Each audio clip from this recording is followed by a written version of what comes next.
Hello, welcome back. Today, as we left off last week, we were speaking about the 7 bodies of a man, and typically we only feel like we have one.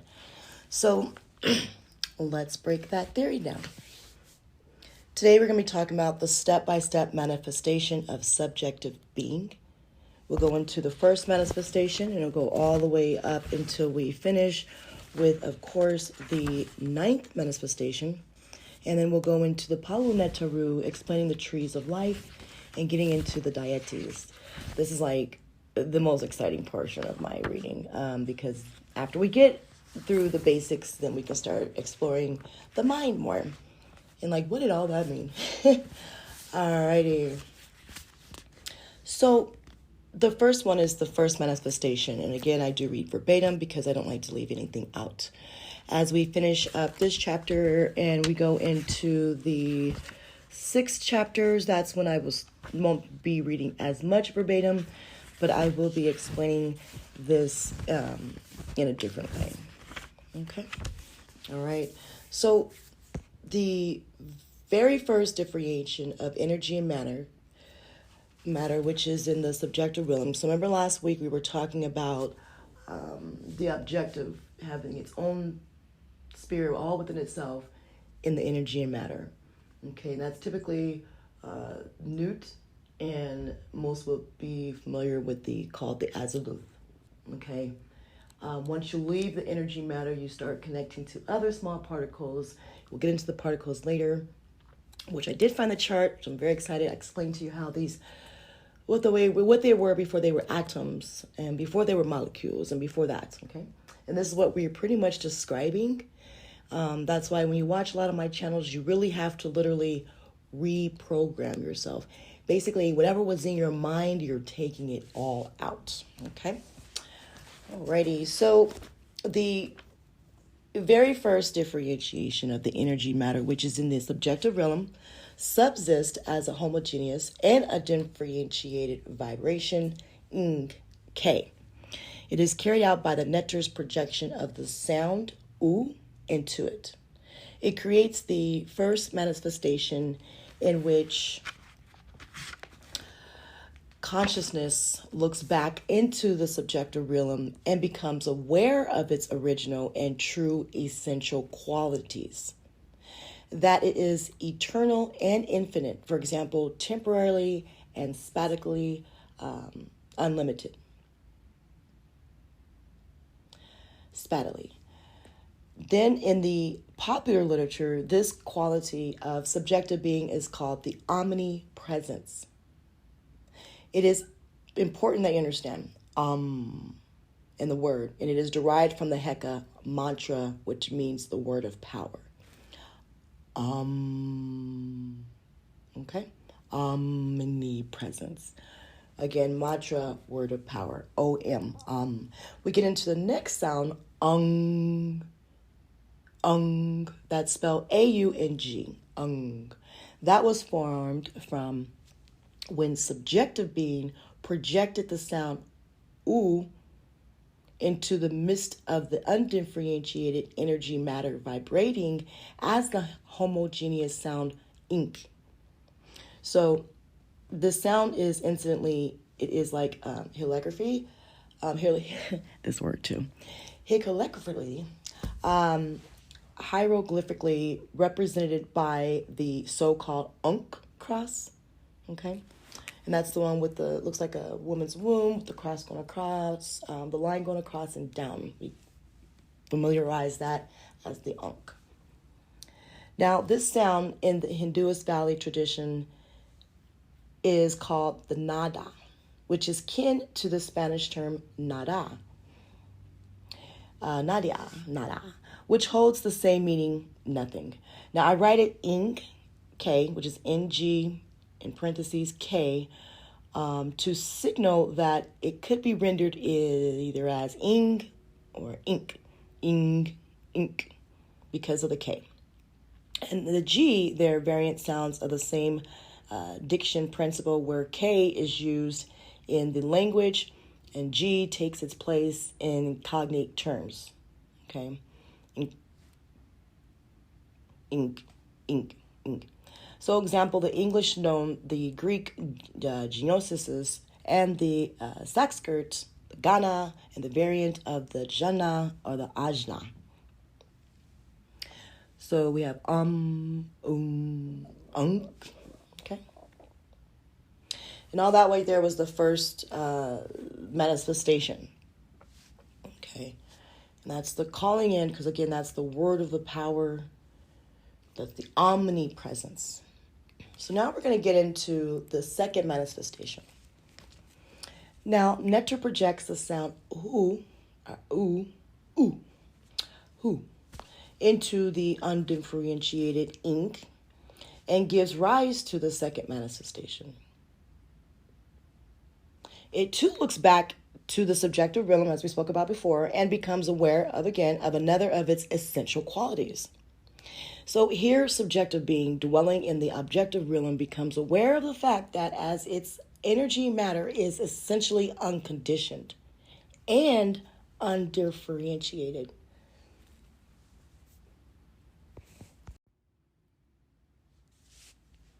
All right, thank you. Welcome back. I have to get some water. So we're going to go back and re-explain the second manifestation. Nectar projects the sound oo into the undifferentiated ink, okay, and gives rise to the second manifestation. It looks back into the subjective realm and becomes aware of another of its essential qualities. Now, here, subjective being dwelling in the objective realm becomes aware of the fact that as its energy or matter is essentially unconditioned and undifferentiated, it, as in the beginning, being, can will it to assume an unconceivable form. So this aspect of the knowledge of self is the basis of omniscience, which is the infinite knowledge, the infinite science to know. Okay, so far we have the word of power, which is the omnipresence.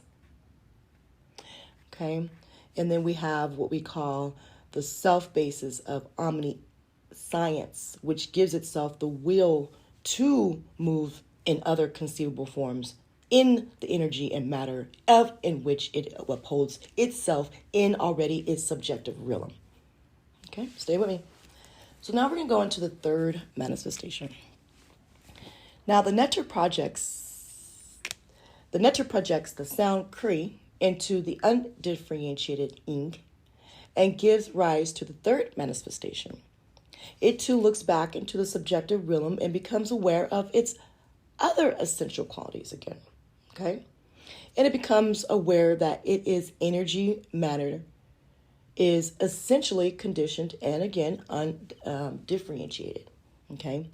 It is the energy and the matter that can now realize anything that it is willed for it to become. Okay?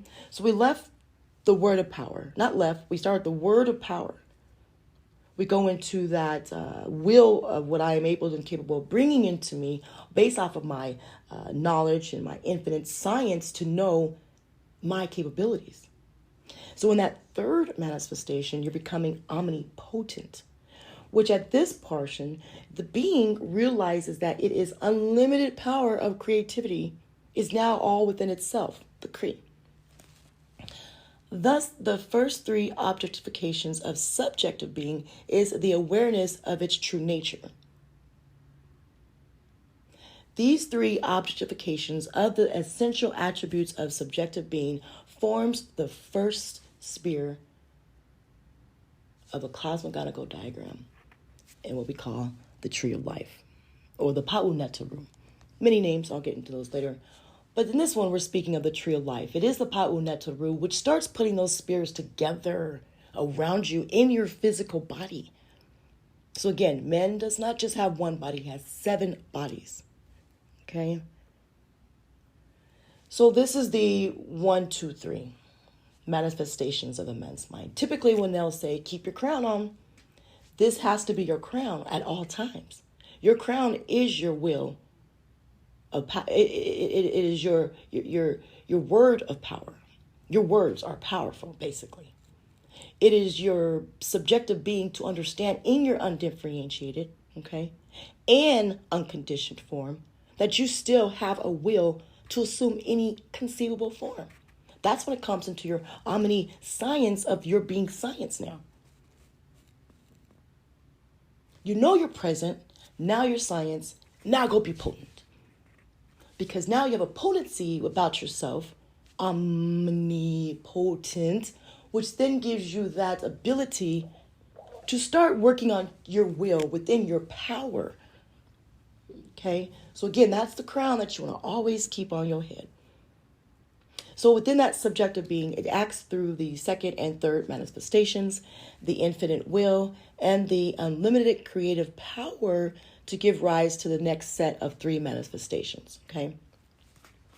So we must note that up to this point, all that has been brought forth is the knowledge of yourself and the creative vehicles of the nectar.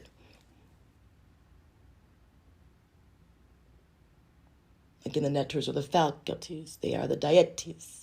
Okay? So now we're going to go into the fourth manifestation. Now, the nectar projects the sound of Shri, into the nada, ink, to give rise to the fourth manifestation. For the first time, nectar turns its attention to the things that are to be made. In respect to the making of things, its first act is to look again into the subjective realm, the source of its being, from which it realizes that all things will be modifications of the one being, the one consciousness, and the one energy matter rooted in the subjective realm. The first thought about things will therefore be ruling principles of their existence. So this fact is later elaborated into the principles of law, order, and love, Mayat, the guarantors of oneness in the lower world. So that right there, again, is the fourth manifestation. This is combining it all together into the other laws. When we get into the fourth manifestation, that is Mayat on the Pa'unetaru. She is a fourth spear. We get into the fifth spear. That's Sekret. Oh, wait, Mayat. No, that's Het-Haru. Het-Haru. Haru Kahuti, excuse me. Yes. The nectar projects the sound Hadari into the nada to give rise to the fifth manifestation.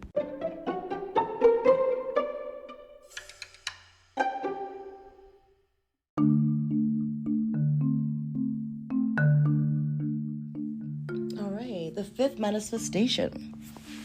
The nectar projects the sound Hidari into the nada to give rise to the fifth manifestation. Thoughts are once more about things. So this time, for the first time, the nectar looks outward into the world to come and focuses on the requirements for experience. Where there is oneness, there is aloneness and no experience, no living. Thus, in order to live, the one being must be broken into myriads of beings. The underlying substance of all forms, which sounded to the homogeneous ink of ink, must selenate in all colors of the spectrum. So nectar becomes aware of the fact that the existence of the world depends on there being differences and oppositions, and here guarantees them. It's like the rainbow in a way, or what the rainbow could mean, which is why we need to make sure we understand what the rainbow means and not what society is trying to make it mean. And the rainbow is a very beautiful part of our elements and the way we flow.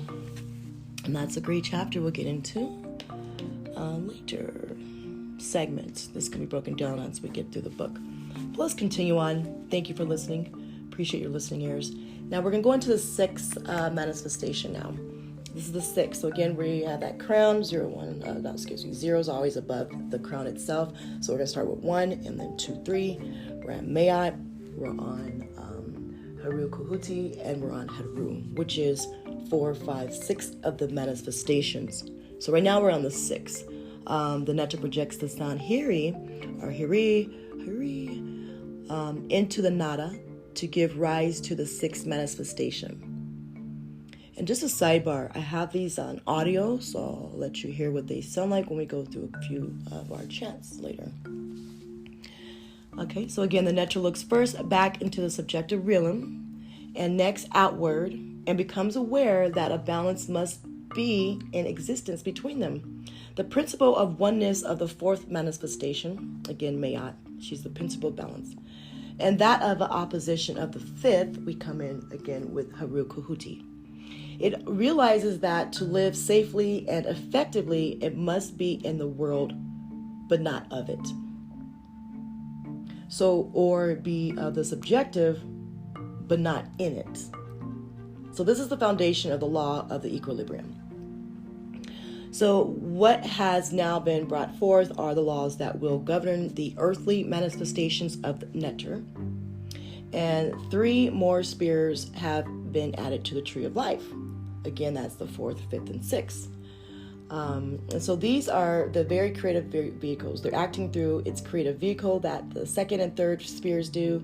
So according to laws carried out through the 4th to the 6th manifestations, the nectars create the next set of 3 manifestations.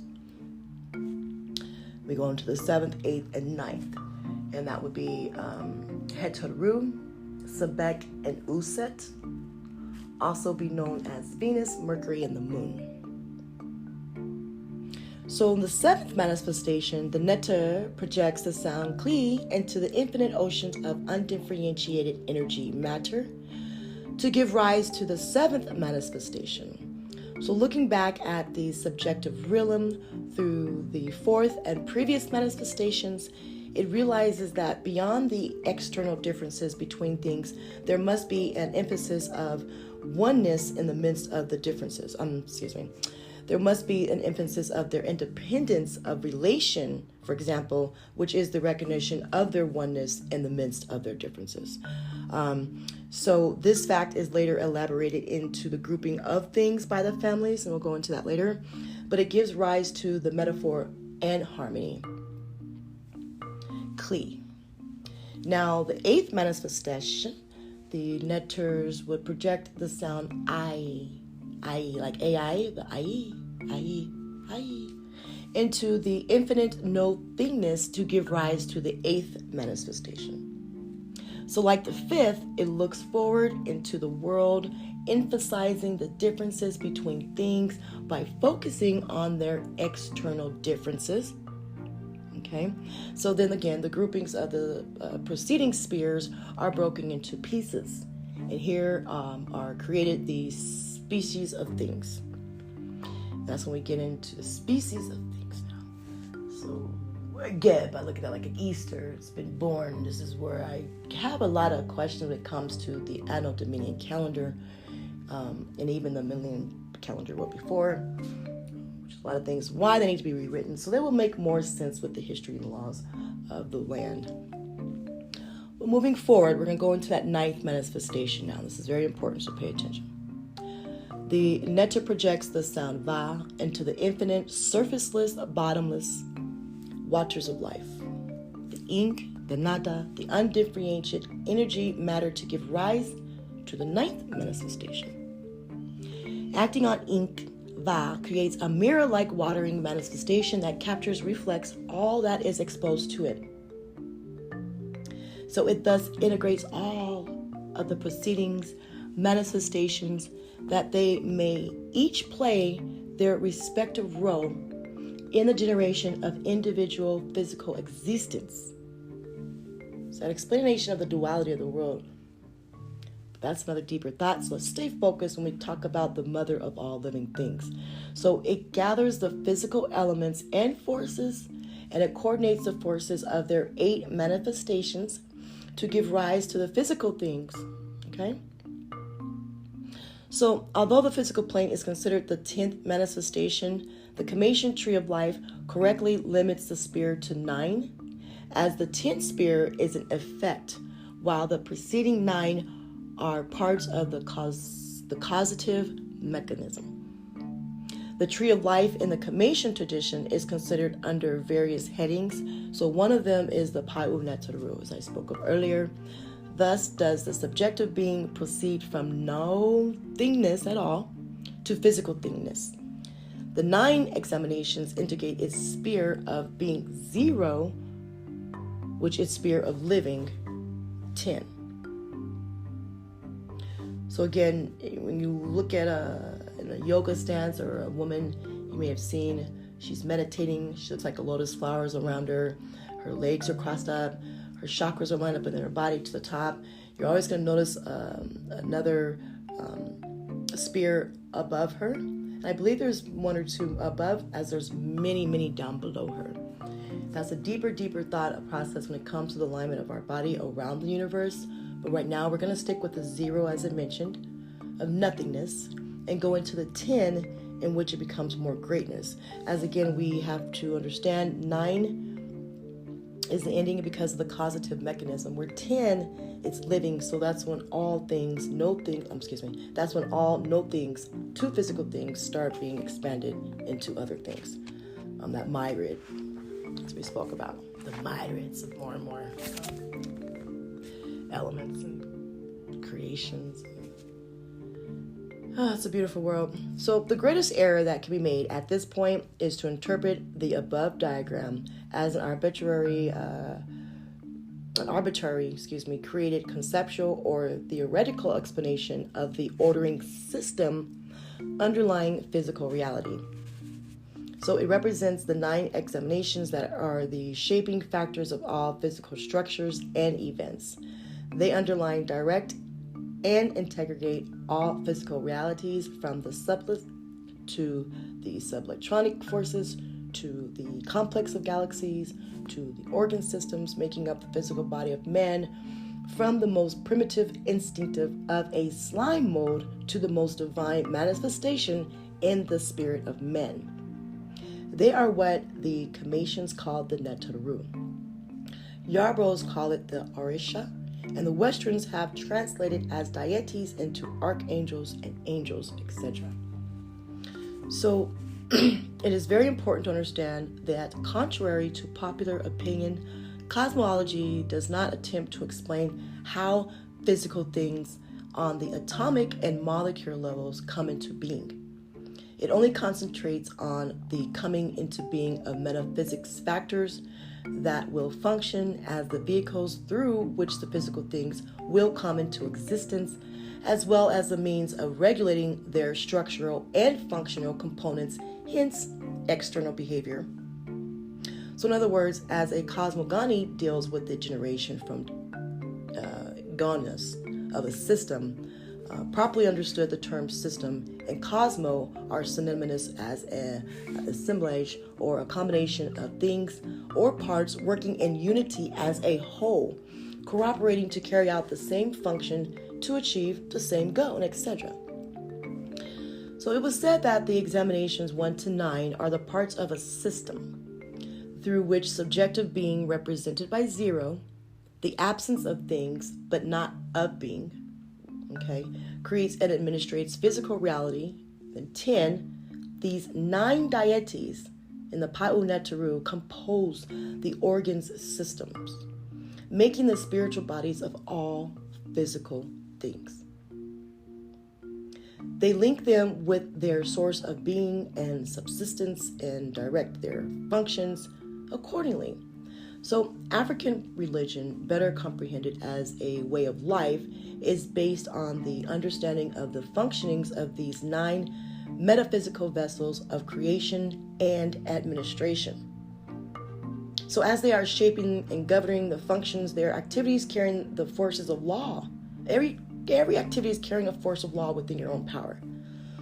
It just raped us everything when it comes to this book. I love reading this book because it's like, if they taught us like this in high school, we would all be powerful. But wow, what would the world be if we all knew what we knew now?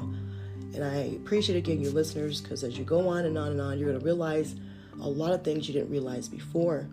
This is an age group bracket. It does start with certain older age, 70s, 80s, born people that may be able to grasp the understanding of the book. When it comes to the latter younger age children, between 0 and 7, it can be born with. When it gets to the teenagers out of high school, going into 27, those millennium children, they pretty much have a different way of looking at life, and they're catching on to some of these things already, but just not into the depth of it. And so when we get those together to combine with the age groups, then we can all put into circle how one may think and perceive this study or theory or method or fact to be congruent to another theory or method or fact, and then we can see how all that is just one part of one universal world. But again, this tree of life, the Pa'u-Net-Teru, breaks it down in your own elemental forces. You have to understand that crown you're wearing is your word of power, that you have an essence to move around in your own science, and then when you become potent enough to do that in your mind, that's the biggest crown that you want to create. The other underbodies that we have when it comes to the Pa'u-Net-Terus, the Netterus are governing faculties as well, as we mentioned them to be bodies of the physical men. 7 bodies a man carries, okay? So going on back into verbatim, Ra'u Nefer Amen says, these 9 deities, the Pa'u-Net-Terus, compose again the organ system, making up the spiritual bodies of the physical things. They link them with their sources of being of subsistence and the direct their functions. And again, we go back to African religion, where they better comprehend as the way of life. It is based on the understanding of these metaphysical vessels that are going through us. So as they are shaping and governing the functions, they are carrying out the forces of law within you, as I go back and say again, because you need to understand how they are working around you physically. Energy, matter, moves. May the force be with us all. But moving on. So, as they are shaping and governing the functions around you, for example, you wouldn't attempt to feed on hay because the functions that govern your digestive mechanism can't digest it, right? So it is in this manner that the attributes of the deities, the Net-Teru, the Orisha, etc., represent the laws governing our lives on earth.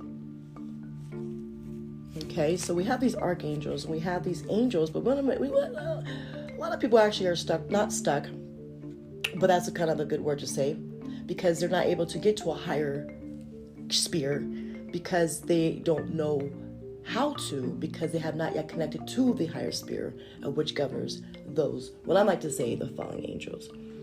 Fallen angels are the archangels and angels, but then the Net-Terus are the deities, are the faculties that are principling around the governing laws of the human body. So it's very important to understand the deities, the Net-Terus, the Orisha, etc., because they represent the laws governing our lives on earth. So in observance of these laws, allows them to fully bring forth their powers through our being. So according to our chronological age, state of health, and level of spiritual development, the manifestation of these powers will range from our Baset's urges to the commonly evolved mental abilities to the physical abilities held by a few, and to the attainment of divine perfection, for example, man, godhood on earth. Now we can fully take up the questions of the monotheism versus the polytheism.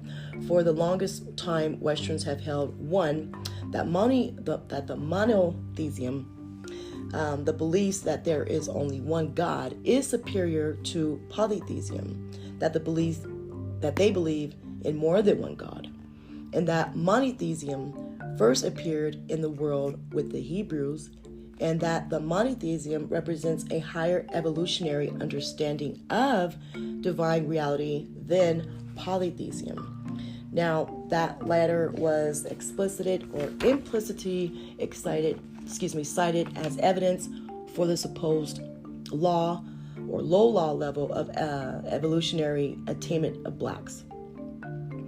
So if you read between the lines, you will see that all that is historical, anthropological, and other literature is referred to as modern, progressive, evolved.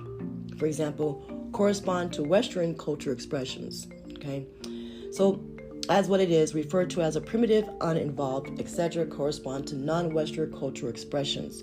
So first of all, the above shows clearly that the religion of blacks cannot be classified as polytheistic or monotheistic, as these terms are commonly understood by the Westerners, but from the earliest appearance of Westerns, man on the historical scene of 2500 BC, until the end of the 19th century of AD.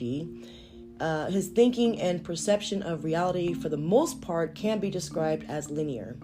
Now, this is to say that all manifestations are the result of single things acting upon, again, single things. Now, as the Western scientists took a turn for the better toward the end of the 19th century of AD, it began to become more and more apparent that all manifestations in the world were the expression of multiple things coordinating their functions. Stay with me now. So this new insight received the names of the Gestalt theory, the field theory, the systems theory, and the dethroned and believed and expectations of finding anything that was not composed of a multiplicity of co-acting components. It ushered in the host of fantastic scientific technologies that make up today's world: computers, rockets, bioengineering, and etc. It is a study of all these new system theories which will show that they are all pale versions of the system theories, cosmogonies, developed by non-Westerners in an antique.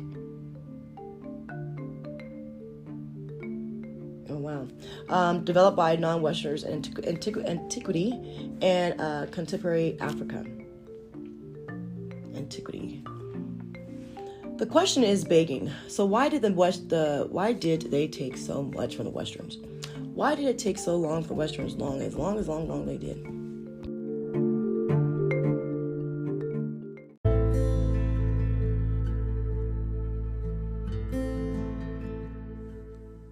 The question is begging. Why did it take Westerners so long, at least 6,000 years behind blacks, to arrive at this realization? Now, in previous chapters, we detailed the facts concerning Westerns, man's polarization in the left hemisphere of the brain. If you guys haven't watched that, that's a very important part.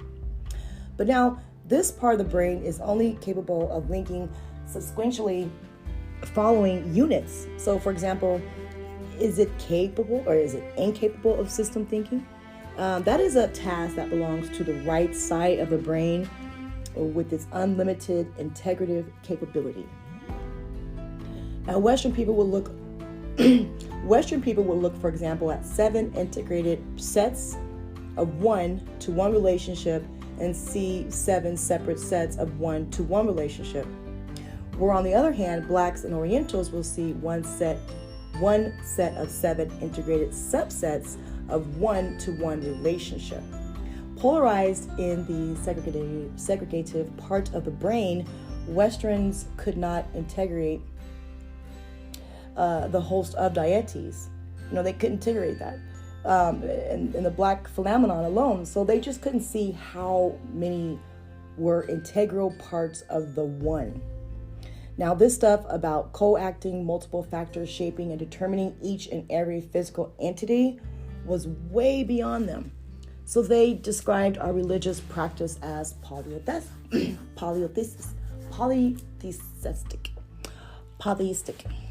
So we must reject it for a lot of reasons. And since the term monotheism falls to convey the reality that the one God function lives through a polarity of integral parts, it is too must be rejected. So that too must be rejected. So one of all, one of many. So both being coessential to each other are just within its whole of one being. So in this book, I will use my conjugacy, synthetism, and synthetism, both sin and cis, synthetism and synthetism, both sin and cis, and variants of the same perfect, carrying to the basic meaning of whole compounded of several parts. Ra'u Nefer Alman goes on to say, cis is the root of system, and sin is the synthesis, both analogous terms.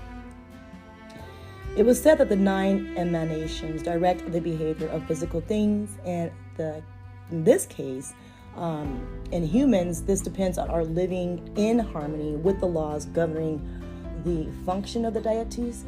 So this is due to man's freedom of will to determine the quality of his destiny. Other creatures not possessing this faculty of free will are obligated to follow.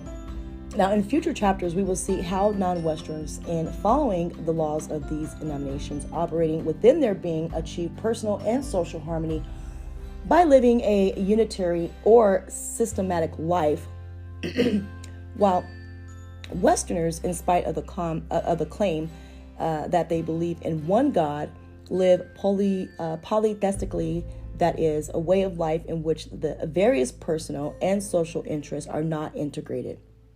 Universal in lip service, polyversal in living. Now, it must be understood that the greatest evil in life, as understood was a lack of integration in thinking, lack of integration between beliefs, feelings, and actions, between the various social interests, etc. So integration in these areas was achieved through the cosmogony and its application to daily living and spiritual practices. Our religion had to be integratable with science, government, economics, medicine, education, and every human institution. It had to integrate all areas of life highly, because this is the idea of Unitarianism, extremely highly important, evaluated in our culture, was reinterpreted by Western Europeans and Semites.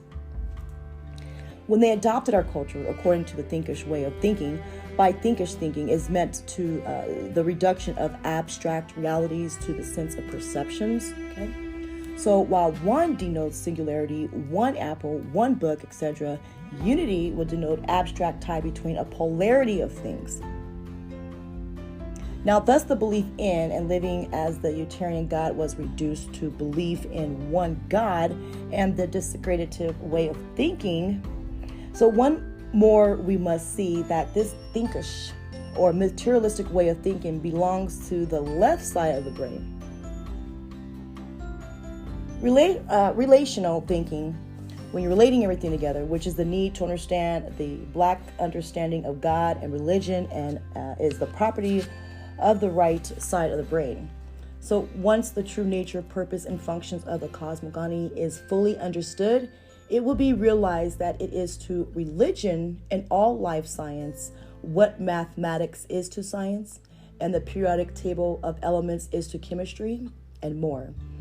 The great strides in progress made by Western scientists was the appearance of their system theories, which made their prior progress look seemingly slow, but comparison must be equated with the great strides in progress made by Blacks when they were founding civilization. When they were founding civilization, it was made by Blacks, while Westerners at the time were still in the Paleolithic situations.